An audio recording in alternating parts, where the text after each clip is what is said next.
modern schemes, unraveling truths and chasing dreams.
Hi, Malik. How are you? Hey, what's up, BX? Nothing. Hi, Salani. How are you? So, I was going to do the Ohio segment with the Ohio FBA, so she said she was. But all of a sudden, she blocked me. I did have an argument with somebody else. I don't know if she took offense to anything that I may have said. I don't take it back. But I do have Diamondz here, and we're going to do a quick interview. He is a Black American filmmaker. And then after me and him finish, me and you can talk, or even before he leaves, we can talk about Ohio and FBA and how the immigrants didn't build there, but we did. Is that okay, guys? Yeah, that's cool. Okay. How you feeling, Diamonds? I'm fine. Can you hear me? Yes, I can hear you. I'll turn down the Okay, music. fine. Awesome. I'm doing great. Thank you for having me, sister. Peace, y'all. Peace, everybody. Yeah, peace to you too, bro. Thank you. Thank you. Okay. How's everybody doing a fine day? Yes, I'm going to say hello to everybody entering the room. This is the How to Heal Intralineage Issues While Combating Ethnocide. And the first part of this segment will be with Diamond Shadow Movies. He is a Black American filmmaker, and you're based out of where? Brooklyn, New York. All right. All right, shout out to Brooklyn. My Yes. mom from Brooklyn. Good looking. Good looking. Yeah. So I'm going to ask you, Shadows. I know it says Diamonds, but I guess I like Shadow. Do you mind? Everybody does. Okay. So, what inspired you to pursue filmmaking, and how has your personal background and upbringing influenced your overall work? What prompted me to pursue filmmaking was all right, so it's kind of like twofold. When I was young, I was kind of a troublemaker. And I used to come into class and just kind of be a little bit on a ruly side. So I had an English professor, and English teacher, and he used to be like, this was high school. He used to be like, you can't come into class and not do anything. He was like, this is an English class, and you got to do some sort of English. I don't care, what you got going outside. So I was like, I don't like the English class. I don't care what you're talking about, and I don't want to do this. So he was like, all right, just write me a poem. He was like, just write me a poem, and that's all you gotta do, and don't worry about nothing else. So I wrote the poem for him, and I didn't know he turned it into the Village Sun, the New York Sun, I think it was. It was a magazine. I was in New York, and it won second place. So he came back and he was like, look, you won second place. And I had like a little article about me in the newspaper, and I was like, what? Like, I wrote something and people liked it? So that kind of got me into like writing, like just knowing that I had power with a pen. And I just was a vivid kid. Like, I had a real vivid imagination. I come from, my father was a minister for the Nation of Islam, and my mother was MGT GCC. She was also a teacher in the Nation of Islam. So I was raised with a lot of like love respect for my people, things like that. So in terms of writing and making films, I want to say like, I kind of got that kind of Spike Lee. They call me Spike Lee. I wear glasses, I'm in Brooklyn and everything. So you're like, oh, yo, Spike. But it's just coming from New York and having that background of just like revolutionaries and people who wanted to see like black people uplifted is what kind of pushed me into wanting to write and show stories of ideas of different people and things like that. Can you tell me what high school you went to? I went to a few high schools because I was in alternative school, so I didn't go to like TAF or Gompers or all of the ones like that. I went to Bronx Community. I went to what was the first one? Fordham Heights Borough Academy in Fordham Road, and then I got kicked out of there because I was being bad. That was the one I learned how to write, but I didn't use that to my best of my abilities. Right. And I went to Bronx Community College for a minute. They had a school in there, and I got in trouble there. And then I graduated with my GED at 16 at from what was it? Training. I forgot. It was called Tracks. Training something for the future. I forgot what it stood for. But yeah, I didn't stick in the high school scene. I couldn't stay with it. I was really fast in learning or whatever. So if I wasn't stimulated, I would get in trouble because I would just start doing other stuff. Right. Yeah, I had a son like that. It's like really weird because I have more than one son. So one, he was like put in, I think in public school they called it like the C class or something like that. You know that his class had a C at the end, so they say he had behavioral issues. Right. Then I had another one who was just the sweetest thing. It got all these accolades from his teacher, right? And so both of them had to take speech therapy. So whereas services didn't work for one, services worked for the other. And Right. I'm just like, when people be talking about the public school education, I'm split down the middle because depending on the type of child you have depends on how well they will acclimate to the course of study. Right. So yeah, and then one graduated and then one didn't. Guess which one did and which one didn't. The So one that was a troublemaker right. graduated. So now they're both gainfully employed. They haven't been in the penal system, right? Right. So I don't know. It was the path that they had to take, but that just like focus on working. They haven't made me a grandmother yet. So I'm proud of my boys. They could be doing anything in the world and they're working. So I'm That's happy what's about up. that. Now, tell us Definitely. I how, already know that. right. Tell us, how do you select which stories to tell and what are the main themes or messages your films typically convey? Um, I think, well, in terms of creating stories, I'm a native New Yorker. Like I'm from, the hood or whatever. I kind of first wanted to tell hood stories, but it kind of was like a fad. I don't know if you remember when like Be More Careful and Dutch and all those books was out. And those was like kind of the wave for a minute. There Yeah, was so I like Terry write Woods Productions. I You write know those.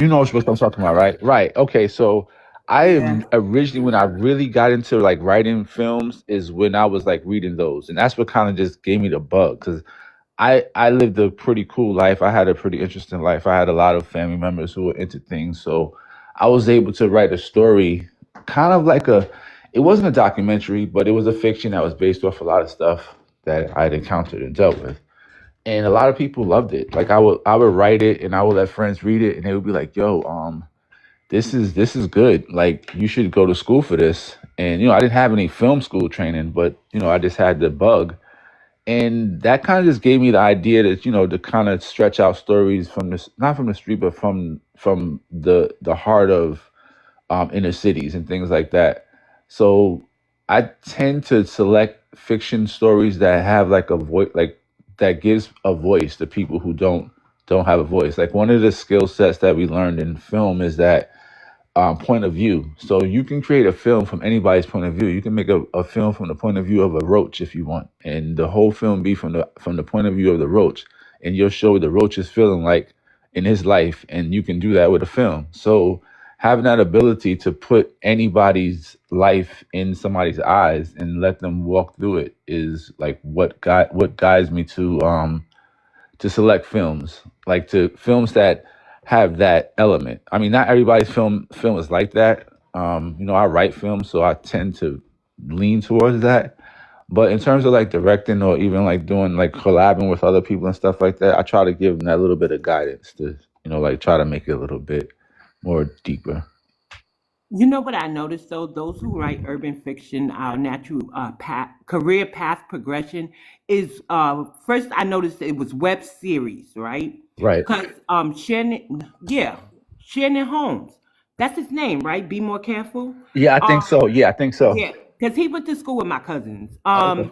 And he did web series and stuff. I find now with this generation of writers, right, and that don't mean that they're Gen X, Gen Z, all ages write these books, right? Right. And what they're doing now is independent filmmaking, and they're putting them on Tubi. Did you tell me that you had a film on Tubi? No, I had a film on Amazon Prime. So I didn't get to Tubi yet. I'm working on I have a film that's in production. Well, not production, it's kind of at the end. I just have to do some more scenes and it'll be done.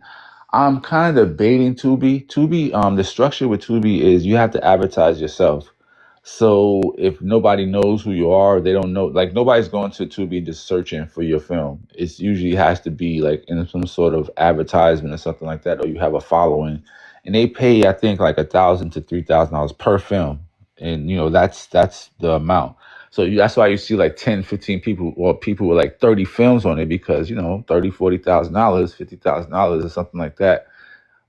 I haven't put anything on Tubi yet, to be honest. I'm kind of working on my own. I'm building my own streaming site that you can put footage on and things like that. Nothing against Tubi, but I don't know. It's I don't know. It's a amateur. I'm not gonna say their films are bad. It's some really good films on there, but I think that they let a lot of anything on there, so it kind of diminishes the brand. So Because yeah, so when I went for my second master's, right, it was for entertainment business. So I had to search. I had to search certain sites, right? So as a writer on Amazon, I feel they monopolize the industry, and Amazon also has a thing where they can just pull your books. They don't give you no warning. You know what I'm saying? So I went right. through one of those, and I lost my income for a month, right? Oh wow. And so they did that, I believe, with Tyreek's film, if not mistaken, microphone check because somebody claimed the copyright thing. I believe they pulled this book, but don't quote me on it. Okay. There was some issue with that. So Amazon has these ways that they can just snatch your work down and then you lose income. Right. Yeah, I know about that. Yes, I know about Um, that. so when I searched Tubi, it just seemed like a better avenue for me, right? Right. So but I didn't get my film produced yet. So, but I'm just saying, I thought Tubi would be ideal for the independent filmmaker, but now you're presenting an alternate view. And so I would rather go with you because you have experience in producing films already. I'll take your word for it. But you know who produces like McGraw Avenue? Right. That Detroit filmmakers are really, really good. I Yeah, don't there think I are a group that are nice. I second that. I agree totally with that. right. So if you get that type of film production team and stuff like that, I think Tubi would be worth it because they don't have all the trick bags that Amazon has kind of to like monopolize your work. That's Right. me on the outside looking in. Um, yeah, and then I do write with this pretty well-known Detroit author. She's a beautiful person, and I just think that Detroit is really running the movie scene right now, and other people are into Atlanta into the chat because people was like, "You have to move to Atlanta to get your film done." But you know Nah, who? that's not true. The Atlanta, it's only because of all right, so I learned in film school, it's like certain cities. The thing with doing films is it's the perks that the cities give you. So when you do a film and you're an independent film production company, your actual registered film company, you get tax credits from every state that you perform, that you do a film in, because you actually bring exposure to that state by filming there. And they have incentives for filmmakers. So some states have really good incentives, like Houston. Texas has really good incentives.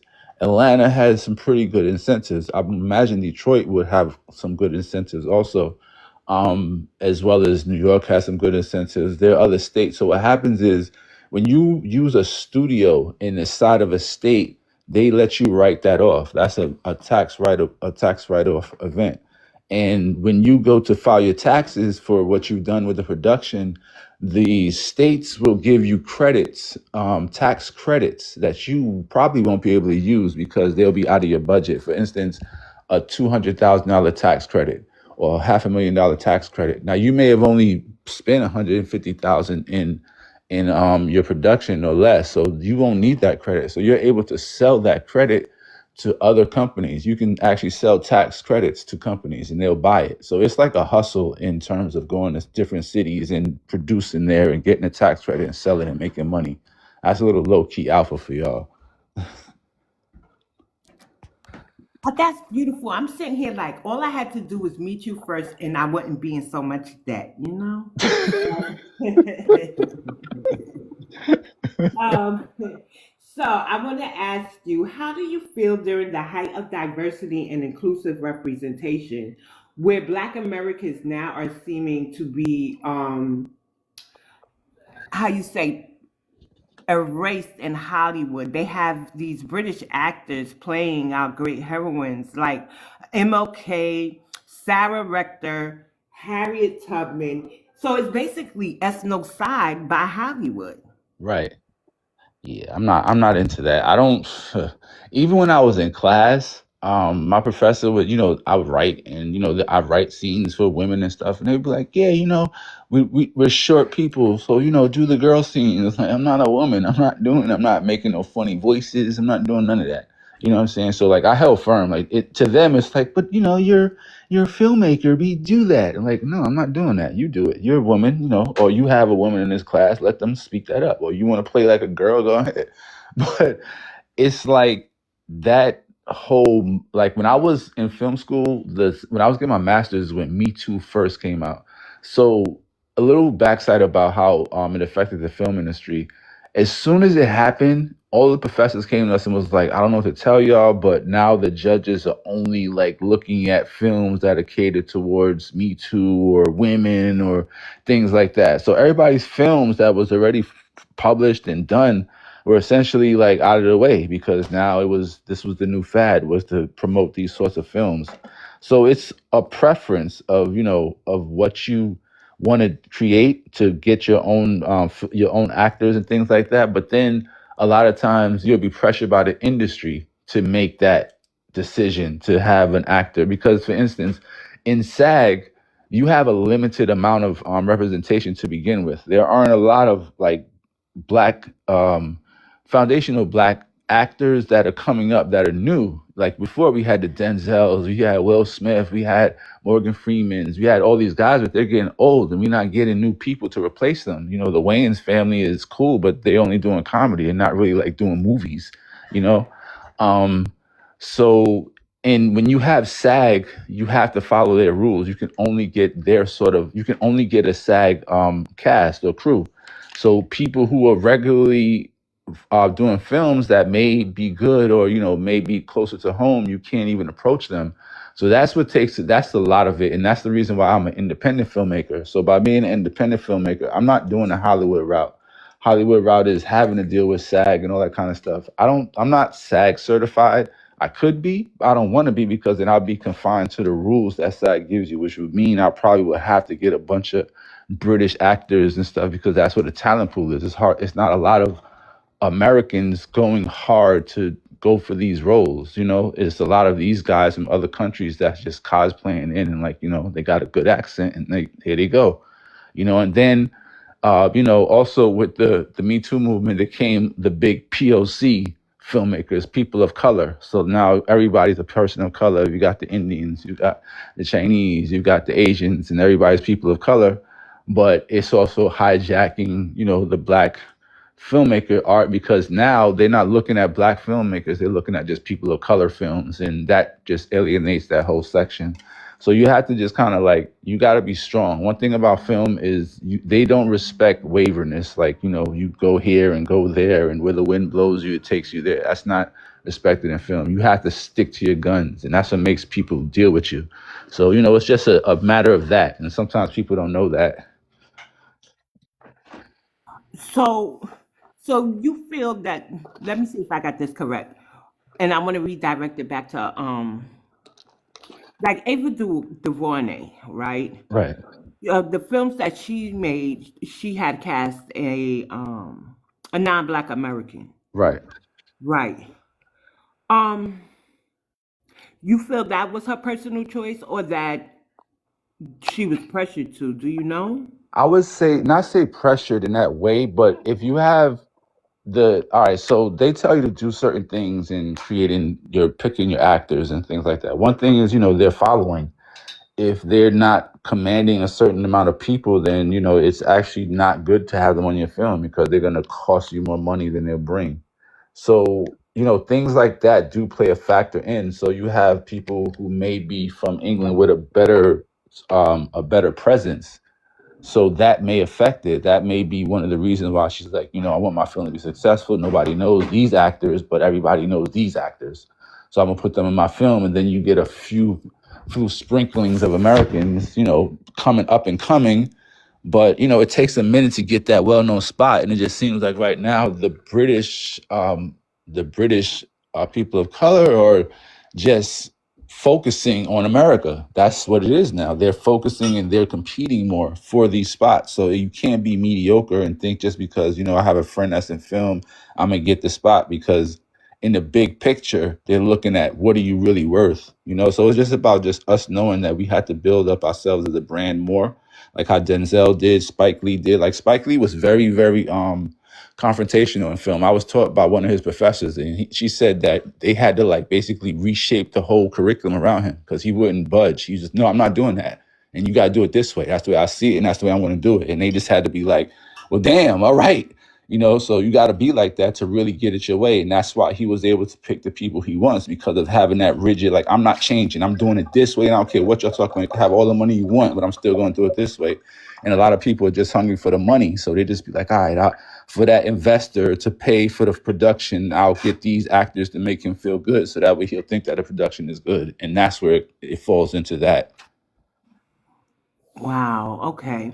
So Malik says in the last 25 years, most of the films are POC coalition movies, no FBA. So he's confirming basically what you have stated. So Right. I didn't want to make this a long live, because I know that you do have to go to work. So I had just a few questions, and my final question, and I guess I could build another one or for your response if you have enough time. And then I'd like to do a vibe check. A Okay. vibe check is simply testing your temperature on certain aspects of Black American culture. Ready? Yeah, I'm cool. I'm with it. Okay, so this is your last question. How can, and it's two parts. So how can you use your filmmaking skills to fight the ethnocide both on screen and behind the cameras? And then the last part of that question is, which other directors of films have been your biggest influences, and which FBA filmmaker would you collaborate with? Okay. Let's see. The first question, can you repeat it again? I kind of slipped my mind. I was listening to the It's last okay. one. It's okay. It happens to me all the time. How can you use your filmmaking skills to fight the ethnocide both on screen and behind the camera? Hey, Okay. Dan. All right. So as a director, I'm in charge of casting. So I select my casting calls, and it's astounding, right? So I've done casting calls, and I put specifically black person, or specifically Spanish person, or specifically, this group, because that's what I need as the actor or actress. And you get people who just don't read it and just come across like, I've got, for roles that are for men, like 15 women applying for it. Roles that are for women, like 10 men applying for it. roles for black people, 3 white guys applying for it, and a Chinese guy. And I'm like, well, don't you know I'm not gonna pick you? Why are you even going through this? You know, but they do it because, yeah, in the weird way, there's the chance that somebody's going to be like, this white guy could pass for Jamal. You know what I'm saying? Some nonsense like that. But realistically, control of my set, where I'm my crew members, people that I know, like these are people that I know from Bronx Community College and stuff like that. Definitely, FBA. And, there are other people that may be from other groups, but, they're black in that aspect. In terms of the view, like the viewpoint of the films, it comes down to writing. Like I have a god sister who's a doula, and she writes a lot of like short stories about like young black women and things like that, all kinds of different directions. And she has a little group of writers, and they're always pitching ideas and trying to get stuff out there. She was an assistant director for one of my films. So like creating that system where you can analyze the films you're writing and be able to give a voice to your own people. Like even if you make a like how you got the girls on Facebook, they rap, but they rap the older heroes like Harriet Tubman and Sojourner Truth and stuff like that. So they be acting like they're them, modern rapping, telling what they did. Yeah, I was on an underground station, Cracker said this, I bopped them, you know what I'm saying? But that's a way of entertainment and changing. That's the voice. That's giving you the view of Harriet Tubman, what she was looking at, fictionally, but now, what it's like. She carrying the piece, banging at the white boys, how they talk now, but she's doing that. So being able to give a voice, a modern voice, an old voice, to find, ancestors and come up with stories about, come up with some science fiction stories, paint pictures of what we want. You got stories of the Anunnaki and nobody can film it because the big film companies won't fund it. Because they're like, nah, you're not gonna be a part of that. But if you got an indie filmmaker who has the budget, he can do it and he can put that out there. So it all depends on, your preference. As far as the second question, Spike Lee, definitely. One of the top ones. He actually he was a professor at NYU when I was there. And my brother, Antoine Fuqua, that's another one I would definitely like to work with. He's very, very, very powerful with his writing, with his directing skills. And the brother who, I think it's Cooley, I can't remember his name, the one who did Black Panther. Those three will be right now the ones I would collab with. Kugler. Coogler. I'm glad you touched on him. I think it's very important. He set precedent with his last film, right? Right. And then during one interview, he says that he's foundational Black American. He did acknowledge having African ancestry, right? Right. But in modern day times, do you think that can push him forward, or would that serve to hurt him? Because identifying and declaring that we are foundational Black Americans, we are making waves against the Democratic Party and immigration. So that's two systems that we're affecting. How do you think that would affect him as his career continues? Well, he's pushing in the direction he has enough of a base to where he can command his own type of films, almost like Will Smith. Will Smith was ostracized. They banned him from the Oscars, all this kind of stuff, 15 years, 10 years, whatever. And he went out and made his own films on his own dime, said, screw Hollywood, I'm going to do this thing on my own. Made a film about the slavery ideas and things or whatever like that. But he pushed it. He did it, and he didn't need anybody's help. So Kugler is kind of saying like the same thing. Like, I see Will did it, and why do I need y'all? I don't really need y'all. Like, we got our own people. And it's true because, a lot of white people supported Will, but a majority was the Black people because the film was for us. It was a film about us. So of course we went to see it, so we have the power. And I think that he's smart by kind of hedging it in that direction of look at me and what I am and what I'm doing. Because, Spike Lee didn't exactly say that, but his films said that because of how he portrayed them. His films said, I'm foundational Black American. You know what I'm saying? Even with Antoine Fuqua, his film said, from the perception of where it's coming from, that's who I am. So it all depends on how you position yourself, and position yourself that way. There's nothing wrong with that. I forget the lady who's super actress, and she's got all these accolades, and she did the Western film on Netflix with all of the great actors on there, all foundational actors, black actors, and they're all aged, they're getting older in age, and you don't see a lot of new ones that are focused on, like selected to be pushed out there, but they are making a stand their in terms of their worth, and what they bring to the film industry. And, like, you really can't do anything without them. So it's kind of, he's using that leverage. Like, you know what? I'm too good for y'all even though they treat him like crap, the bank systems and all that, trying to act like he doesn't deserve the money he's going near the cash or whatever. But still, he's making that stand to say that this is what I am, you know what I'm saying? And separating from the nonsense, because in film, you not just film, but you have to do that knowing that there are other types of people that will try to take your spot and try to blow you out of the water and not give you any props. So it's smart to do that. I don't think it's going to hurt him in any kind of way. Good. And we're going to support him, right? Because FBA is really standing behind those who declare they're FBA, because they swear we're just online. Right. So I want to say this: were you talking about Posse, and then I believe it was Yeah, Posse. Sally That's right, Posse. Richardson? Yes. Was Pam Grier in that movie too? I don't recall. I'm not sure. Malik, do you know What do I know? What? if Pam Grier was in Posse? I know Sally Richardson was. I'm not sure. But what I know about so far about for Pam Grier, I know Pam Grier is about to be in a new docu-series movie called High Horse, talking about the Black American cowboy culture. And that's actually all foundational Black American documentary film. And it has other FBA actors in there, legendary too. I love to hear it. So Mario Van Peebles wrote Posse, but when Shadow comes back, I want to ask him. I noticed he picked 3 men I'm to here. work with. You hear me? Yeah. So I noticed that you did pick 3 men, 3 fine men, talented men, to collaborate with. You do not have any women representation that you would collaborate with? I would collaborate with this. I can't remember her name. The sister who directed the Posse film.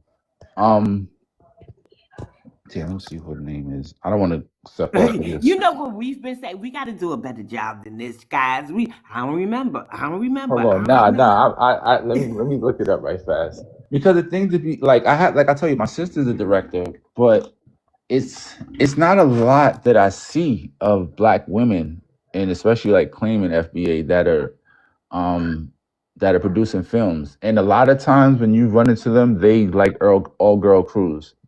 They usually in that as element, they're not even trying to run with dudes connecting to them like that.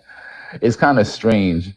So, unless you're out there and just like bold with it, then you kind of can be missed, and not to say there aren't a lot of us out there, because like I said, the POC push was really big. So there was a lot of grants for POC films, all that kind of stuff like that.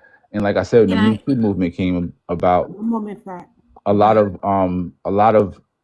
female led or female lead films were the ones that were pushed in the forefront. So not saying there's nothing wrong with that, but it didn't give us a chance to really know if they was good or not. It just was like, yeah, they're women, so just give them a spot. Oh. Sally Richardson is producing The Gilded Age with Felicia Rashad on HBO. She's behind that. Right. Okay. And Sally Richardson is FBA, right? I think she is. And she has indigenous roots too, if not mistaken. Yes. Well, FBA, if you take in our amalgamation, right, we do have ties to the indigenous. So, that's why I think foundational Black American fits me. It encompasses all of me. Right. Even like when you mentioned, like when I was talking about Pam Grier from earlier a few minutes ago, she has indigenous worlds. She had an Oh interview yeah, Cherokee or talking about Blackfeet her Indian on or her something like that. Cheyenne Indian and Oh, giant. the Cheyenne Indian tribe in North Carolina. She always said that for decades. You can see it in her Even, face though, in her facial structure. Yeah. of course, super indigenous. Her and Yeah, Shaka Khan, yeah, you heavy. saw a You lot can of see it indigenous heavy. blood. Yeah. Yeah. Um. So let me see. Let me ask you this question. Tyler Perry gets a lot of flack. Um, he does. Um, I'm not saying it's right. I'm not saying it's wrong. But you didn't mention him, and he has a big studio and an ATL. Is there a reason why you overlook Tyler Perry? Yeah, because I don't want my wigs to look good in my films. Nah, because Tyler, Tyler is regurgitated at this point. Like, if you're a filmmaker, you know about his story was he did the Medea and he ran off the gimmick. Like that gimmick of a female as a guy impersonating a female is something that is kind of like I can't think of what it's called, but it's something that a lot of black directors want. Like for instance, Spike Lee wanted something like that. He was looking for someone to pitch him a film where he could make a Medea, or like how Martin had created the Big Mama. You know, like those depictions actually kind of I don't know, it's not frowned on, but it just makes you look like, all right, you just catering to them to get in. You didn't really like tough it out. Like even with Wanda, with what's his name? Damn, I can't think of his name. Whew. The Wayans? Yeah, the Wayans, but not damn, how can I not remember? Keenan? Jamie Foxx. Jamie Foxx. Even Oh, Jamie Foxx when he was playing Wanda and stuff like that kind of diminished him for a while in terms of, you know, the public eye until he did the song with Kanye, and that kind of brought him back in. Like, okay, you real, you in it. But Tyler, he's kind of his films are cookie cutter. Like people don't those films to us, like filmmakers, we look at it, we're like, that's not real. Those are like Hallmark films, Hallmark black films, like, you know, cookie cutter, real nice, put together well. And a lot of times they were more exploitive than actually, you know, putting the eye or the light on problems. His plays were different, but his films weren't. Now, if you watch his plays, they were more like structured and showing you, like, you know, different layers of life and how to deal with it and things like that. But the films were kind of just like slapstick, and it's it's not appealing. I'm sorry, it What doesn't. about the film he did with Kerry Washington? That was really good. Oh, the Tyler Hidden Perry. Figures? Which With him one? being in the military, that was a good movie. I don't know. I'm kind of turned off on Tyler right now because he's just at this point. It just felt like he just catered his way to get where he's at. And there's nothing against what he did and how he got there, but it seemed like he watered down our experience just to sell it and, you know, just to get that exposure. You know, like versus John Singleton or something like that, who was putting real films, real work, and real hoods and things like that.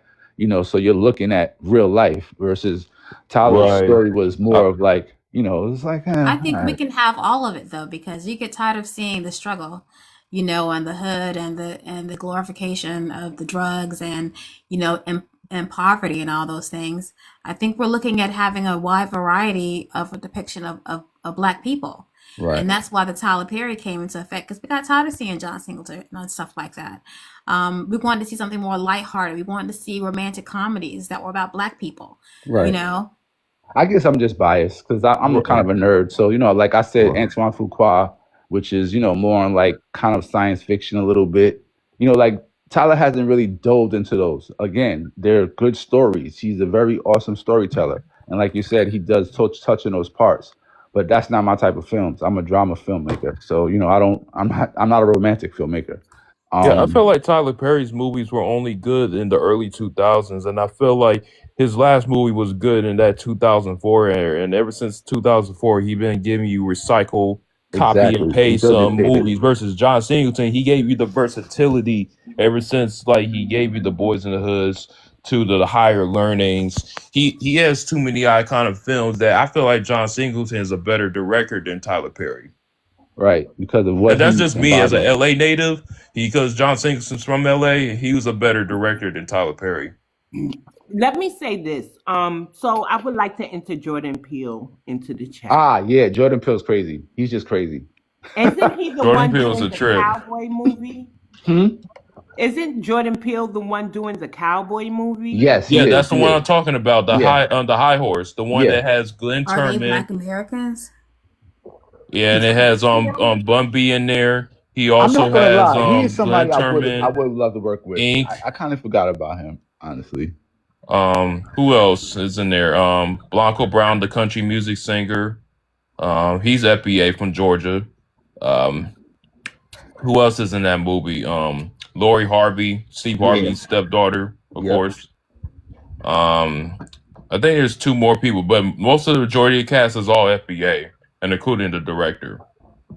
Okay, so that was my last question for you, Diamonds, but now I have another one. Do you offer services for aspiring filmmakers, or if anybody would like to collaborate with you, knock around ideas, anything of this sort? How could tell me what those services are, and then tell us how to contact you? Okay. I do offer script writing services, script enhancement. I've helped quite a few book writers turn their books into films. Like I understand the structure of turning a novel into a screenplay. So I have that. I also do editing, film editing, movie editing, not music video editing. So all those weird ass. No, I'm sorry, excuse my language. All those weird cuts and things like that. I can do that, but that's not film. That's sitcom editing. And I'm not doing that. I also do sound editing. I'm certified in Pro Tools. So if you need sound to be cleaned up or mastered, digitally mastered, I can do that as well. We also do that. To contact me, you can check out my IG or my Twitter or my X. That's probably the best way to get in contact with me. I don't know. I don't know if I can spell it out or people remember it. It's Diamond Shadow M. Diamonds with a Z. Shadow M, which is Diamond Shadow Movies. But I didn't want to write the whole thing down because it was like a long word. No problem. I'll be in your inbox because when I upload these interviews to YouTube, and in the description, I'll put how they can contact you as well. Okay. Oh, that's different. Like I have to talk to you about Web3 and YouTube. I have a site that I built that reads like YouTube thumbnails and creates NFTs off of them, and then airdrops them to holders. Oh, I would love to talk to you about that. Yeah, I'm So working on that for 2 everybody months. here is not in the Telegram with us, but we are doing some really cool things, guys, behind the scenes. We're not just all talk. One has to do with an FBA coin, but you will have to speak to Brother Too Much. Also, we're not dealing with people that just say they're FBA. So there's a lineage verification component because anybody can say they're of the well, you don't have to identify as FBA per se at this time, to my knowledge, but you definitely have to be of the lineage, and you definitely have to talk to Too Much. He could direct you from there. So I'm down with the NFT, and I'm down to collaborate with you, Diamonds. We already talked about that. We also Yes. spoke about a documentary, Yes. and things of that nature. So we are trying to make moves for the lineage. And I want to tell you something to combat the ethnocide in Hollywood that we're facing. Samuel L. Jackson spoke about it first, and I heard he kind of rolled back his statement. But this has been happening for a while with the Brits or anybody else playing our roles. Now, some roles just should not be touched. Our heroines, our real life Harriet Tubmans, Nat Turners, so on and so forth, should not be touched or played by anybody but us because they don't have the genetics to have that feeling that it would take to play them. So it falls apart. So I think to combat that at this time, while everybody's in an uproar that we are being replaced in Hollywood, we go radio silent on their films and hype up our filmmakers, such as Diamond Shadows movies, right? And numerous other independent filmmakers. So that way, we're telling our stories with our actors for our heroines. And that's another way to venerate the ancestors if you're into spirituality. And I'm going to shout out Thorough Black Talk Worldview. She's also, I believe, a film producer. She does have, is it a documentary, Keisha? You can write the name down in the chat and then the people can go check out your work too, the work that you're backing. But when Diamonds comes back, I'm gonna do a vibe check. I know he does have to get out of here and get off to work. I'm here. I'm here. Okay, so now this is a pretty cool segment. I call it a vibe check. And since you're a filmmaker, I'm gonna throw in some sitcoms and some movies, right? So it's just a matter of which one would you choose, right? So it's basically multiple choice. Scarface or Belly? Oh, Belly. Good choice. Original Different World or the reboot? Of course, the original one. Correct. Okay, so now we have this. I gotta taste, not taste. We gotta hear your palate, right? And what I mean by that is, would your favorite Sunday dinner include mashed potatoes or potato salad? Oh, mashed potatoes. From scratch or from the box? From scratch. Okay. Scratch. Definitely. The box? What? I didn't know you used to do that. But shit, you from New York? You know there's a bunch of box mash. They even got mashed potatoes in like a pouch or something. Yeah, I'm but from Florida. And even still, my family didn't play that mess. My grandmother she was from the islands, so she cooked heavy. She wasn't doing none of that nonsense. Right. So your granny's from the islands, but you do have a foundational Black American parent, correct? Yeah, my father, my grandmother's from the islands, but her husband is Native American and Black. And I did my lineage all the way to 1790 on the Black side, and 1600 with some integrated people. And your lineage is verified, correct? Yeah, I'm in the city and everything like that. I've been doing the self way. I started when I first met Too Much. I actually was on ancestry.com and I just didn't like it. I was like, I don't know what this is. I don't believe this lies that they gave me, because they never spoke about the Native Indian in my bloodline. And my grandfather is full-blooded Native American. So, my great-grandfather is full-blooded Native American, but it didn't show none of that. So I was like, this is nonsense. So then when I found out about to look up lineage and different things like that, that's when I was like, oh, okay, so now I'll go back into it. And then I was able to I actually have a cousin, she passed away. She was in the FBI and she was actually doing heavy research. So when I looked on, she has a page and she has like everybody all the way back, every single person in our family, as far back as possible. So that's on my mother's father's side, but her mother is from Jamaica. Okay. She's a more maroon. Oh, maroon. Yeah. Okay, because I know everybody went radio silent when you said the island. Yeah. But his lineage is verified, and at this time, if you have one foundational Black American parent, you are foundational, especially if you're on code. So we know Brother Too Much. Brother Too Much is not going to mess with somebody who is off code. So we have to, Yeah, I already know that. I'm on point with him. Like I said, my grandfather was a Black Panther.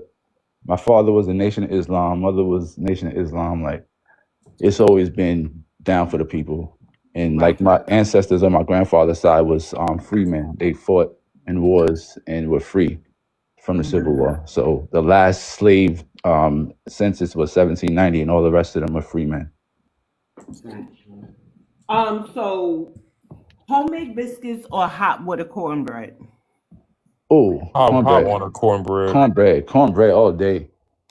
I lived in Always hot Georgia for water 17 cornbread. years, even though I'm in New York. Uh-huh.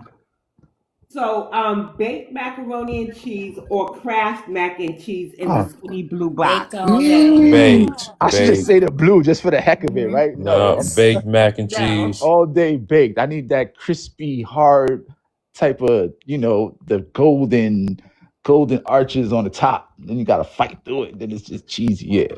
Exactly. And gotta have that paprika on there to give it that little Yeah. herbal taste. Yeah. So let me ask you, sharp cheddar cheese or mild, or do you use a combo of cheddar cheese with mozzarella? You know, some people I put mix like it up. I quarter. mix it up because I'm in New York. We got a lot of Italians up here and they play with cheese a lot. We So don't use mozzarella. We use like Kobe or Jack. we Sharp. we use everything. I mix it all Yeah. up. I like that. I use sharp. I use shredded and maybe another mixed cheese. I combine mine. Yeah. Yeah. Okay, shrimp or lobster? I'm Lobster. not a lobster Lobster. fan. I don't Lobster. like lobster. Lobster. Uh-oh. Uh-oh. Zero Black Talk World View says, I'm about to head over to Vera's Soul Food for some potato salad and greens and barbecue chicken. All Ah. right. That sounds good Yeah, for a that Friday. sounds fire. That's in Brooklyn, right, Keisha? Now, Maryland got real good seafood. I don't know, Oh because I yeah. knew he did have island ancestry too. I figured I put in shrimp and lobster. Maybe that was a mistake because we got Maryland. Sorry, y'all. But you know what? Baltimore got some of that good crab Yeah, that's cakes. what I'm saying. Even Philly. Philly has some good that whole line. Like I have some uncles and stuff that was fishers out there in Philly. Like they was fishermen and they would like they're the ones that ride the horses. So my grandfather was a horse trainer. Mhm. The Oh, ones who ride the okay. horses through Philly. Yeah, that's all. That's a lot of my family. So I have one last vibe check question for you. Pepsi, Coke, root beer, or Jamaican pineapple soda? You know I had to throw the Jamaican in there. Nah, I like actually my first soda I ever tasted was Dr. Pepper. So I'm gonna go with the root beer. I didn't like Dr. Pepper until I became grown. That was the I, first I soda I I don't ever like none of tasted. those sodas. I'm a more clear soda guy, like So you like Sprite. Sprite. I like Sprite Yeah. too. It I was ain't gonna ginger lie. ale. 7 Up when Ginger 7 Up ale. was good. I used to like 7 Up over Sprite. Uh-huh. Because 7 Up just has a more like it tastes more organic. Sprite tastes like really just sugar and syrup. Not saying that they both not the same Yeah, thing. like corn syrupy, pretty much. Yeah, but it has that like it has a lingering taste. 7 Up is dry. You drink it and it's gone. It's like, all right, I drunk it, I'm okay. Right. I like the better. You don't have that aftertaste. Kind of. It's very fresh too. Yeah, throw a lemon in there and it's almost like you just chilling. You know what I'm saying? Sprite, lemon in it, it's gonna be a little weird. Right. So what do y'all think? Diamond Shadow, he passed the vibe check. Yeah. You showed it. Woohoo! What do I win? What do I Yes. win? You win the right to visit my platform again. Oh, that's what's up. Donovan, what about Lovecraft Country? Did you like that on Oh HBO? hell yes. Oh, what Was are the you talking producer about? a woman? That's my type of I'm not sure. No, that was it? I'm not sure. I think it No. was. I think I heard someone say it was a woman. It may have been, but all right, the producer doesn't count as directing though. The Okay. producer just is the person who pays for everything. I But Yeah, heard look, somebody who was counts. really powerful behind the scenes. It was from a woman. So okay, well, I mean, was she that might have her? been an executive producer. I mean, that's the Okay. person who pays for everything and gets all the money back. I mean, more than likely, because that was definitely a black production. Yeah, that was fire. That was Yeah, I love definitely. How about Lovecraft American Country. The Gods? cast was so I great. never saw American God. That was tight. American Gods on Amazon. The both season 1 and season 2, and they're talking about it's a lot of synergy, symbolism in it, like between the Mm-hmm. American Gods, which is we're here or whatever, versus the old gods from other countries. Okay. And essentially, it just boils down into a God is only as powerful as the people who believe in him. And gods die when the people who believe in them don't believe in them anymore. So Yes. Revenge of the Titans or something like that kind of had that same type of narrative because right, the Titans were dying because the people no longer believed in them. right, exactly. So it's like, and it rings kind of true if you start. I don't want to go too deep into it. I'm really, really imaginative, so I have a real, real wild imagination. So I might go a little far, but I really think that in the olden times, like back in the olden days, like that's a lot of what happened. Like even the Druids, people don't know that St. Patrick's Day is the celebration of the very last Druid being killed. St. Mm. Patrick was the knight that was tasked to kill all the Druids so Wait, that Oh, the wait, you wait, gotta king. say wait, wait, wait. unalive. You gotta say Oh, unalive, brother. I'm sorry. Pardon, Yeah, pardon, yeah, pardon. there's censorship over here. I didn't. I'm Yeah, sorry. it's a It's my little first. sensitive. All right, Yeah. pardon. I hope I don't get you in trouble. Hey, Marcus, you missed the interview. Look, there goes Marcus. Well, he was on. They were. He was the very last Druid was removed by St. Patrick. His job was to remove that because that was the last resistance of the old like mindset to the new mindset. So once they remove that, then now you see Stonehenge and you don't know what it's there for because they removed all the people that had the knowledge of it. You know, and Yes. that's kind of like the people who believed in it died, and now their God is not there anymore. And then now the people all believe in a different God. And if that belief goes away, then then that entity would cease to exist in its own right. It would become a memory, and then we would just look at it in a book and say, back in the days, people used to believe in that. you know, like, but that's the filmmaking part. That's what my mind goes. Okay. Yup. So those are all the questions that I have for you, Shadow, and I'm very happy that you came through and answered my questions. If for any other reason that you want to come back, maybe you released a project or looking for some talent to join one of your projects, Oh, I'll definitely. fire up my live. Don't forget to inbox me about the what did you say, the NFT for the Right, documentaries? right. Right. Because I'm not going to bother. Well, I might be like, well, let me message him, and then something else happened, and it slips my mind. So no worries. Just message me no matter the time, and I'll answer you as soon as I see it. Okay, awesome. I thank you so much for having me on your show. It's Oh, been no cool. problem. I gotta get my etiquette up, my TikTok etiquette up. Yes, yes. Don't worry. I'll get you right on together. Yep. So would you like me to drop you now from the chat Yeah, or from the box or? yeah. I'm just gonna listen in the background. I'm about Okay, to no head out now. problem. Thank you once again. You're welcome. Thank you. No problem.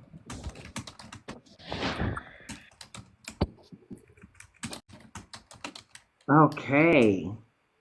I like that interview. I think that is good to highlight our filmmakers, ones who are doing the work. I've also interviewed independent candidates running for political office. So there was Dr. Hamilton from Washington. And Okay. so I was supposed to interview Laverne Turner. I'm gonna have to reach back out to him, but I did miss that interview, and we haven't been able to reconnect since. So now I guess we're gonna go ahead and transition into Ohio. I did say that the young lady will not be showing today. So Malik, though, you did have a very interesting post about Ohio history. Would you like to tell us more about that? Oh yeah. I was just looking up the definition of Ohio and how it really got its name. And actually, I found out due to like on Pinterest, it was like a picture talking about how it was actually named after the Iroquois American Indian tribe that was already indigenous to Ohio back from the 1500s, and actually that's how it got its name of Ohio. And then I also started doing some more research of Foundation of Black American history in Ohio, where that's where the birthplace of funk music, due to the capital of funk music, um King Records. Like, and also I found out that the capital of funk music started in the city of Dayton, Ohio, actually. And also a good fact about history in Ohio. James Brown started his career at the record label King's Records in Cincinnati, Ohio, in the late 50s. Well, you was just researching your heart out. Um, Yeah. Also, oh, listen. So there's a comment from the Black Spaniard's house, and he says, "Right, love Dayton, really nice city." Lately, Ohio has always stood on business against white tea supremacy. But you recall the video that went out? I think it was the Triple K or some type of white tea supremacy group was trying to harass them, and our FBA family over there like kind of ran them off. Do you Oh, remember that? yeah, I remember that. Yeah, it was a lot of Foundation Black America and Cincinnati natives, and they were getting like bothered by these white tea Russian like immigrants, and one of the white tea Russian immigrants ended up slapping one of the brothers, and then our folks slapped back, and and the one thing about when you go to those cities like Cincinnati, Ohio, you ain't gonna play in that city because it's majority FBAs, and he checked them, and they were very disrespectful that day. Right. Didn't they get did they get arrested? They got arrested, correct? I think so, but they didn't like charge them really that much bad. Like they might have gave him a warning. That's it. You know how they do when we defend ourselves. I think it was just a light warning. Yeah. It is an open panel at this time if y'all want to join up. Um, so, Ma'am Dammy, I call him Ma'am Dummy. He started what I want to say is a ripple kind of effect when he said that New York was built by immigrants, power, and it will be powered by immigrants. So I was on Twitter, and I believe I added you in the post. No, I told you to go look at it. Because I'm not really, I got to tell you, hey, Day Day, I'm not really familiar with too much of Ohio's history, but I do know anywhere there's a foundational Black American population and there was enslavement there, even if it wasn't, because even our free people was fighting alongside our enslaved for freedom. So um, when she said, well,